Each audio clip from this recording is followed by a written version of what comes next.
Hi everyone, I am WITT Roy. In this short lesson, I will explain how to use the WITT EWRB Electrician Regulation Exam online refresher course study map. When you first open this online course, you may see many learning resources. There are videos, mock exams, topic review questions, standards, regulations, acts, NZECPs, notes, and other support materials. That is good because you have enough material to prepare for the exam, but if you do not know where to start, it can feel confusing, so please do not study randomly. Follow this study map step by step. The first step is to get an overview. Before you start serious study, please browse the overview pages first. You need to understand how the EWRB Electrician Regulation Exam works, how many questions there are, how long the exam is, how the marks are calculated, how to complete this refresher course, how to book the exam, and what materials you need to bring. For the regulation exam, there are 85 questions and the exam time is 3 hours. The pass mark is 60%, but in your mock exam practice, I strongly suggest you aim for 80% or above before you sit the real exam. The second step is to do one 85-question mock exam first. This mock exam is not only for practice, it also helps you check your current level. You can see whether you can finish 85 questions in 3 hours, and you can find out your weak areas. If your first mark is not good, do not worry. That is normal. The purpose is to find out what you need to study. The third step is to study the calculation part. The EWRB regulations exam includes calculation questions. In this course, the main calculation areas are maximum demand calculation, voltage drop calculation, and Appendix C calculation. You can find these resources in the maximum demand tab, voltage drop tab, and Appendix C tab. If calculations are easy for you, try the calculation mock questions first. If you are not confident, study the notes and videos first, then practice again. Please remember, many students lose marks in regulations exam calculation questions because they do not know the calculation steps. Because of this, they have no idea how to work out the calculations. Therefore, pre-studying all the materials in this course is very important. The fourth step is to study the main regulation content first. For the regulation exam, the two most important documents are AS/NZS 3000, the wiring rules, and the Electricity Safety Regulations 2010.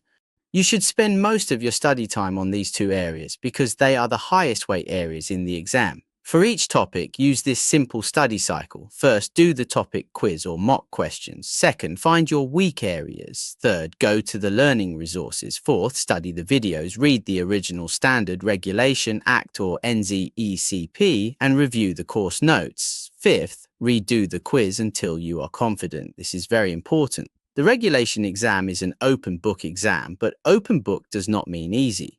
You still need to know where to find the information and how to read the original wording carefully. The fifth step is to study other standards and laws. After you have studied AS/NZS 3000 and the Electricity Safety Regulations 2010, move to the secondary focus areas. These include NZECP 34, AS/NZS 5761, AS/NZS 5762, and the Electricity Act 1992.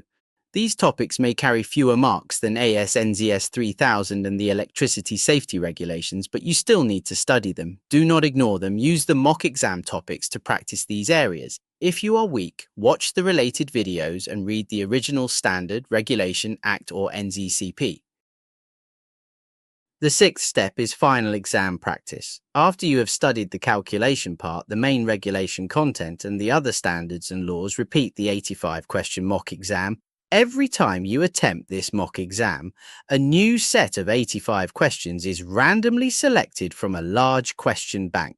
This means you have unlimited sets of mock exams to practice. Use your results to check your readiness. If you consistently get 85% or above, you have a good chance of passing. If you are around 80%, you are close, but you still need more review. If you are around 70% or below, there is very little chance of passing, so you should keep studying and not rush to sit the real exam. For the regulation exam, my suggestion is aim for 80% or above consistently before you sit the real exam. The additional step is to use the topic review videos. The topic review videos are very useful because they cover many exam key points. They can help you understand how the exam questions are usually asked and what areas students commonly miss. So after you do the mock questions, watch the related topic review videos, then go back and practice again. Finally, if you are stuck on any question, please do not just guess and move on. Take a screenshot, include the quiz name and the full question, then email it to your tutor. I will double check it and reply to you. So the simple study flow is: first, get the overview. Second, do 185 question mock exam as your baseline. Third, study the calculation part. Fourth, study the main regulation content, especially AS/NZS 3000 and the Electricity Safety Regulations 2010. Fifth, study other standards and laws such as NZCP 34, AS/NZS 5761, AS/NZS 5762, and the Electricity Act 1992. Sixth, repeat the 85-question mock exam and keep improving. The key message is simple: study step by step. Do not try to learn everything at once. Use the map, follow the process, review your weak areas, and keep practicing. If you follow this study map properly, your regulation exam preparation will be much more organized and you will have a much better chance of passing.